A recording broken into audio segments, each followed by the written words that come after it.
நம்ம சேனலை சப்ஸ்கிரைப் பண்ணி சப்போர்ட் பண்ணுற அனைத்து நண்பர்களுக்கும் ரொம்ப ரொம்ப நன்றி. Thank you so much. ஸோ இந்த வீடியோ பதிவில் டிஎன்பிஎஸ்சி குரூப் 4 எக்ஸாமினேஷனுக்கு இலக்கணம் வந்துட்டு கொடுத்துருக்காங்க அப்படிங்கிறது தெரியும். 85 அவுட் ஆஃப் 85 எடுக்கிறதுக்கு சாய்ஸ் அகாடமிலேருந்து ஒரு பிடிஎஃப் மெர்ஜ் பண்ணி கொடுத்துருக்காங்க. ஸோ அந்த பிடிஎஃப் எப்படி டவுன்லோட் பண்ணணும் அண்ட் எப்படி யூஸ் பண்ணிக்கலாம் அப்படிங்கிற வீடியோ பதிவு தான் இன்றைக்கி இருக்க போகுது. ஸோ டிஎன்பிஎஸ்சி படிச்சுட்ருக்க நண்பர்களுக்கு இந்த வீடியோ பதிவு யூஸ்ஃபுல்லாக இருக்கும்னு நம்புகிறேன். ஸோ வீடியோக்குள்ளே போகலாம். சேனலை சப்ஸ்கிரைப் பண்ணாதவங்க சப்ஸ்கிரைப் பண்ணிக்கோங்க. அண்ட் அடுத்தடுத்த வீடியோவுக்கு நம்ம சேனலை சப்ஸ்கிரைப் பண்ணி வச்சுக்கோங்க. ஸோ இந்த பிடிஎஃப் வந்துட்டு நம்ம டெலகிராம்லேயும் நான் ஷேர் பண்ணுறேன். ஸோ டவுன்லோட் பண்ணிக்கோங்க. சேனலை சப்ஸ்கிரைப் பண்ணிவிட்டு கீழே வந்துட்டு டிஸ்கிரிப்ஷனில் லிங்க் இருக்கும், டெலகிராம் லிங்க்கு. ஸோ அதை கிளிக் பண்ணிங்க அப்படின்னா நீங்கள் டேரெக்டாக உள்ளே போய்க்கலாம். ஸோ உள்ளே போய் அந்த டவுன்லோட் பண்ணிக்கலாம். அப்படி இல்லைன்னா சாய்ஸ் அகாடமியோட அஃபீஷியல் டெலகிராம் குரூப்லேயும் நீங்கள் போய் டவுன்லோட் பண்ணிக்கலாம். ஸோ எப்படி டவுன்லோட் பண்ணுறது அப்படின்னு சொல்லி காட்டுறேன். ஸோ சாய்ஸ் அகாடமின்னு சொல்லிவிட்டு நீங்கள் சர்ச் பாக்ஸில் கொடுத்தீங்க அப்படின்னாலே உங்களுக்கு வரும். ஸோ நீங்கள் அங்கே போயிட்டு வந்துட்டு உங்களோட ஜாயின் பண்ணிக்கலாம். ஜாயின் சொல்லி கேட்கும். ஸோ அதுக்குள்ளே போயிட்டு நீங்கள் ஜாயின் பண்ணிக்கலாம். ஸோ இதில் வந்துட்டு பார்த்திங்க அப்படின்னா நிறைய பிடிஎஃப்ஸ் வந்துட்டு ஷேர் பண்ணுறாங்க. நான் அங்கே போடக்கூடிய வீடியோஸ் எல்லாமே இதில் இருக்குது. ஸோ இதில் பார்த்துட்டிங்க அப்படின்னா இங்கே தமிழ் இலக்கணம் 1 to 15 தலைப்புகள் மட்டும் அப்படின்னு சொல்லி போட்டு கொடுத்துருக்காங்க. ஸோ மொத்தம் 46 அப்படின்னு சொல்லிட்டு ட்ரைவ் வந்துட்டு லிங்க் பண்ணியிருக்காங்க. ஸோ இந்த லிங்க்கை வந்துட்டு கிளிக் பண்ணிங்க அப்படின்னா டேரெக்டாக உங்களுக்கு வந்துட்டு அந்த லிங்க்குள்ளே போயிடும். ஸோ நீங்கள் போயிட்டு அங்கே டவுன்லோட் பண்ணிக்கலாம். ஸோ இந்த லிங்க்கை கிளிக் பண்ணி காட்டுறேன் பாருங்கள். ஸோ லிங்க்கை கிளிக் பண்ணிங்கன்னா என்னன்னு கேட்கும். ஸோ நீங்கள் அதை கிளிக் பண்ணி ப்ரௌசருக்குள்ளே போனீங்க அப்படின்னா உங்களுக்கு அதில் கொடுத்துருக்கக்கூடிய பிடிஎஃப், ஸோ அந்த பிடிஎஃப் எப்படி இருக்குது அப்படிங்கிறது, அதிலும் சில டாபிக்ஸ் எல்லாம் வந்துட்டு மிஸ் ஆகிருக்கு. இங்கே ஓவரால்னு கொடுத்துருக்காங்க பார்த்தீங்களா. ஸோ அதை கிளிக் பண்ணுங்கள். இங்கே வந்து டாபிக் வைஸ் பிடிஎஃப், ஓவரால் பிடிஎஃப்னு சொல்லி கொடுத்துருக்காங்க. ஸோ அதை கிளிக் பண்ணுங்கள். இது வந்து கிட்டத்தட்ட ஒரு 43 MB வரும். ஸோ அந்த பிடிஎஃப்பை ஸோ அதை டவுன்லோட் பண்ணி கிட்டத்தட்ட 700க்கு மேலே பேஜஸ் வந்துட்டு இருக்குது. ஸோ இந்த பிடிஎஃப் தான். ஸோ 2025 குரூப் 4 நியூ சிலபஸ் இலக்கணம் டாபிக் வைஸ் அப்படின்னு சொல்லியிருக்கு இல்லையா. ஸோ இதை வந்துட்டு நீங்கள் டவுன்லோட் பண்ணிக்கலாம். ஸோ நான் டவுன்லோட் பண்ண பிடிஎஃப்பை வந்துட்டு உங்களுக்கு காட்டுறேன். ஸோ இதுதான் வந்துட்டு அந்த பிடிஎஃப்பு.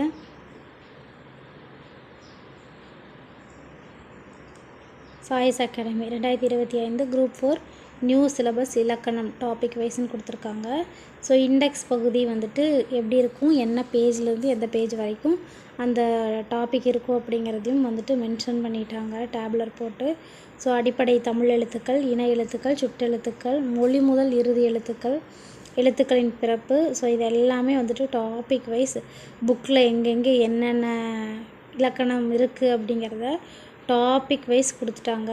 ஸோ நிறுத்தற்குறி, பழமொழிகள், மொழிபெயர்ப்பு, யாப்பிலக்கணம், மணி இலக்கணம், சொற்களை இணைத்து புதிய சொல் உருவாக்குதல். ஸோ அதிலிருந்து கொடுத்துட்டாங்க. So 731 to 732. ஸோ மொத்தமாக டோட்டலாக அரவுண்ட் 700 பேஜுக்கு மேலே இருக்குது. ஸோ இந்த பிடிஎஃப் வந்துட்டு நீங்கள் டவுன்லோட் பண்ணி வச்சுக்கோங்க. டவுன்லோட் பண்ணி வச்சுட்டு நீங்கள் வரக்கூடிய எக்ஸாம், ஸோ இந்த ஏப்ரலில் வந்துட்டு உங்களுக்கு நோட்டிஃபிகேஷன் கண்டிப்பாக வந்துடும்.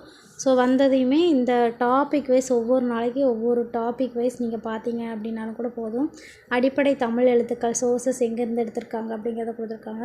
6th new Tamil, 6th old Tamil, 10th Tamil 2003 to 2008 edition, அதாவது ஓல்டு புக் இருக்கு இல்லையா. ஸோ 10th, ஸோ அதிலிருந்து எடுத்திருக்காங்க. ஸோ இதெல்லாம் வந்துட்டு அடிப்படை தமிழ் எழுத்துக்களில் இங்கெல்லாம் வந்துட்டு கவர் ஆகுது அப்படிங்கிற மாதிரி கொடுத்துருக்காங்க. ஸோ இது வந்துட்டு புக் அப்படியே கட் ஷார்ட் பண்ணி எடிட் பண்ணி கொடுத்துருக்காங்க. ஸோ இது பார்த்திங்க அப்படின்னா ஈஸியாக அண்டர்ஸ்டாண்ட் ஆயிரும். ஸோ எங்கெங்கேருந்து எந்தெந்த புக்கில் எங்கெங்கே இருக்குது அப்படிங்கிறது முதற்கொண்டு கொடுத்துருக்காங்க. இது பார்த்துட்டிங்கன்னா ஓல்டு புக்கு, மாத்திரை, எழுத்துக்களை ஒழிப்பதற்காகும் கால அளவு மாத்திரை என்று குறிப்பிடுவார். ஸோ என்னென்ன எழுத்துக்கள் அப்படிங்கிறதையும் கொடுத்துருக்காங்க. ஸோ இதை வந்துட்டு நம்ம ரிவிஷன் பண்ணுறதுக்கு யூஸ் பண்ணிக்கலாம். ஸோ அதில் பார்த்துட்டிங்க அப்படின்னா இலக்கணம். ஸோ இந்த பிடிஎஃப்பை நீங்கள் தனியாக கூட டவுன்லோட் பண்ணி 10th புக்கில் இருக்குது. ஸோ நீங்கள் தனியாக டவுன்லோட் பண்ணி ஃபுல்லாக பார்த்துக்கலாம். ஸோ அதில் வந்துட்டு என்னென்ன டாபிக் நமக்கு கொடுத்துருக்குறாங்களோ அந்த டாபிக் எல்லாமே தொகுத்து கொடுத்துருக்காங்க. ஸோ அந்த வீடியோ நான் வந்து அடுத்ததாக கொடுக்குறேன். ஸோ எப்படி டவுன்லோட் பண்ணணும் அப்படின்னு சொல்லிட்டு. ஸோ இதோட இது முடிஞ்சுங்களா. அடுத்து பார்த்துட்டிங்க அப்படின்னா இணை எழுத்துக்கள் டாபிக் 2. அது வந்துட்டு எந்த சோர்ஸ் எங்கே இருக்குது பார்த்துட்டிங்கன்னா 6th ஓல்டு தமிழில் இருக்குது. ஸோ அதுலேருந்து கொடுத்துருக்காங்க, அதுலேருந்து எடுத்திருக்காங்க.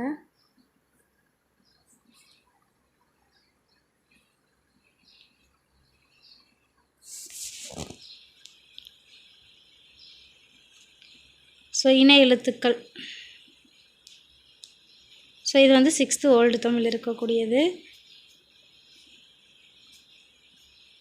அடுத்து பார்த்துட்டிங்க அப்படின்னா சுற்றெழுத்துக்கள் எங்கெங்கே இருக்குது, 6th new Tamil, 6th old தமிழில் இருக்குது. 6th தமிழ் வந்துட்டு 2003 to 2008 எடிஷன். இது வந்துட்டு பழைய புக்கு. ஸோ அதிலெல்லாம் கொடுத்துருக்காங்க அப்படிங்கிறத ஃபுல்லாக கவர் பண்ணி கொடுத்துருக்காங்க. ஸோ எல்லாமே வந்துட்டு நம்ம ஒரு டாபிக் எடுத்துட்டோம் அப்படின்னா எல்லாத்தையுமே கவர் பண்ணி படிக்கிற மாதிரி இருக்கும். ஸோ நீங்கள் வந்துட்டு இதை ஜெராக்ஸ் போட்டுக்கலாம், இல்லை வந்துட்டு ஸ்பைரலாக கூட கன்வெர்ட் பண்ணி நீங்கள் போட்டு வச்சுக்கலாம். போட்டு வச்சுட்டு டெய்லி பார்க்கலாம். பட் 700 பேஜ் அப்படிங்கும்போது ஜெராக்ஸ் வந்துட்டு அமௌண்ட் ஜாஸ்தியாக வரக்கும் வாய்ப்புகள் இருக்குது. ஸோ அந்த மாதிரி போட்டு வச்சு ட்ரை பண்ணி பாருங்கள். இல்லை அப்படின்னா டைம் கிடைக்கும்போது புக்லேயோ மொபைல்லையோ இல்லை லேப்டாப்லேயோ எடுத்து வச்சிட்டிங்க அப்படின்னா அதை ரிவைஸ் பண்ணுறதுக்கு யூஸ் பண்ணிக்கலாம். ஸோ எழுதி கூட வச்சிட்டிங்க அப்படின்னா ஈஸியாக நீங்கள் வந்துட்டு டக்குன்னு நோட்டில் எடுத்து பார்த்தீங்க அப்படின்னா உங்களுக்கு ஈஸியாக இருக்கும். ஸோ ஒரு டாபிக் வந்து டெய்லி ஒரு டாபிக் நீங்கள் முடிச்சிங்க அப்படின்னா கூட ஈஸியாக முடிச்சிடலாம். ஸோ அந்தளவுக்கு ஈஸியாக தான் இருக்குது. அடுத்தடுத்து ஒவ்வொரு டாப்பிக்கில் தான் வந்துட்டு எலாபரேட்டாக கொடுத்துருப்பாங்க. நிறைய பேஜஸ் இருக்கும், நல்லா படிக்கிற மாதிரி இருக்கும். ஒரு டாபிக் பார்த்திங்க அப்படின்னா ஈஸியாக ஒரு பேஜில் 2 பேஜ்லேயே முடிஞ்சிருது. ஸோ இப்படி தான் டவுன்லோட் பண்ணணும். இந்த பிடிஎஃப் நான் நம்ம டெலகிராம் குரூப்பில் கூட கொடுக்குறேன். ஸோ நீங்கள் வந்துட்டு எடுத்து பாருங்கள். பட் இந்த பிடிஎஃப் எல்லாத்துக்குமே யூஸ்ஃபுல்லாக இருக்கும்னு தான் நினைக்கிறேன். ஏன்னா எல்லாத்தையுமே அங்கங்கே இருக்குது அப்படின்னு சொல்லி தேடி படிக்காமல் ஒரே இடத்துல கட் ஷார்ட் பண்ணி கொடுக்கும்போது நமக்கு யூஸ்ஃபுல்லாக இருக்கும் இல்லையா? ஸோ அதுதான்.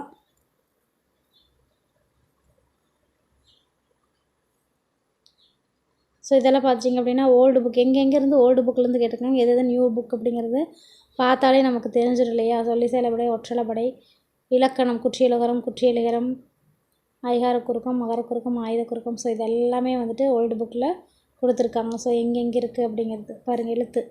எழுத்துக்கள் அப்படின்னா முதல் எழுத்து 30, சார்பு எழுத்துக்கள் 10. ஸோ அந்த டயக்ராம் பண்ணி கொடுத்துருக்காங்க. ஸோ இது எல்லாமே வந்து ஒன்ஸ் நம்ம பார்த்துட்டோம் அப்படின்னா இலக்கணம் வந்துட்டு ஈஸியாக அடிக்க யூஸ்ஃபுல்லாக இருக்கும். ஸோ இந்த புக்கில் இருந்து தான் கேட்பாங்க, இந்த புக்கில் இருக்குதா கேட்பாங்க அப்படின்னு நம்மளால் வந்துட்டு ப்ரெடிக்ட் பண்ண முடியாது. ஸோ எங்கேருந்து வேணால் இலக்கணம் எந்த டாப்பிக்லேருந்து எந்த டாபிக் கேட்போம் அப்படிங்கிறத கொடுத்துட்டாங்க. ஸோ அது வந்து ஒரு சோர்ஸ் தான். உங்களுக்கு இந்த டாபிக் தான் கேட்போம் அப்படிங்கிறத கொடுத்துட்டாங்க. பட் அந்த டாபிக் வந்து இங்கேருந்து தான் கேட்போம் அப்படிங்கிறத வந்துட்டு மென்ஷன் பண்ணல இல்லையா? ஸோ அதனால் டிஎன்பிஎஸ்சி எல்லா புக்கில் இருந்தையும் பார்த்துட்ருக்காங்க அண்டு மீடியாஸும் வாட்ச் பண்ணிகிட்ருக்காங்க. ஸோ என்னென்ன வந்துட்டு நம்ம யூடியூப்பில் அப்லோட் பண்ணுறோம், ஸோ இதுலேருந்து கேட்குறாங்க அதுலேருந்து கேட்குறாங்க அப்படிங்கிறத மென்ஷன் பண்ணுறது எல்லாத்தையுமே வாட்ச் பண்ணிட்டு தான் இருக்காங்க. ஸோ இது வந்துட்டு ஓரெழுத்து ஒரு மொழி கண்டிப்பாக இதுலேருந்து கொஷின் கண்டிப்பாக வரும். இதெல்லாம் பார்க்க வேண்டியக்கூடிய டாபிக். இதுலேருந்து கொஷின் வராமே இருக்காது. அதில் ஒரு 2 to 3 கொஷின்ஸ் கண்டிப்பாக வந்துடும். இது பழைய புக்கில் இருக்கக்கூடியது, நியூ புக்கு.